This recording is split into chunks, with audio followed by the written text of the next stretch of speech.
Hi, everyone. It's Juanita again for a July message. It's been a tough early July. We got some very sad and enraging news from decisions that came out from the Supreme Court around Roe versus Wade, and also around gun laws that are impacting in New York State. And you know, those two decisions impact uh, Black communities and communities of color disproportionately when it comes down to healthcare and privacy and who has access to guns and what they're used for and why. It's always our communities that are hit first. And it just became clear, within those last couple of decisions, that elections have consequences.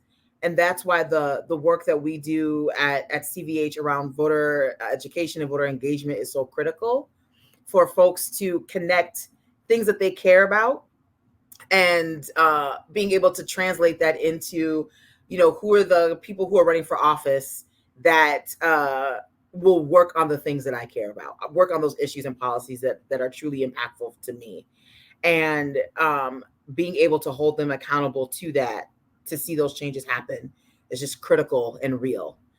And we had our second Follow Black Women Town Hall that was called Housing Black Women, where we talked about the importance of housing and housing policy that centers the voices of Black women.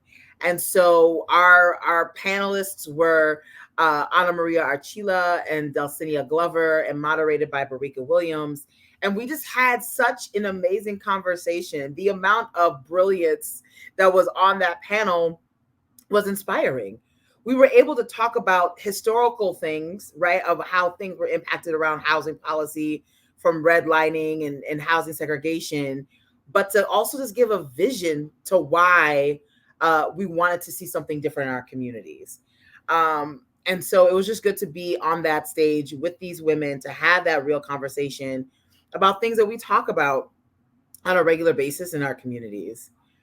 And then coupled with that we're still in the middle of our Summer of Power, where we are doing different events and door knocking, and all across our chapters, to have conversations with community members about what they want to see change in their communities, and inviting them to meetings and spaces and trainings that we're having to talk about how do we actually build the power that we need to build in order to push back against some of the awful policies we see that are not centering our voices, but we are feeling the impact of them directly.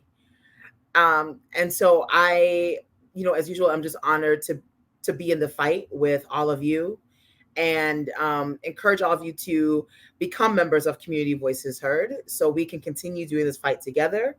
And a reminder to continue to do the things that make you happy, and keep building more power. See you in August.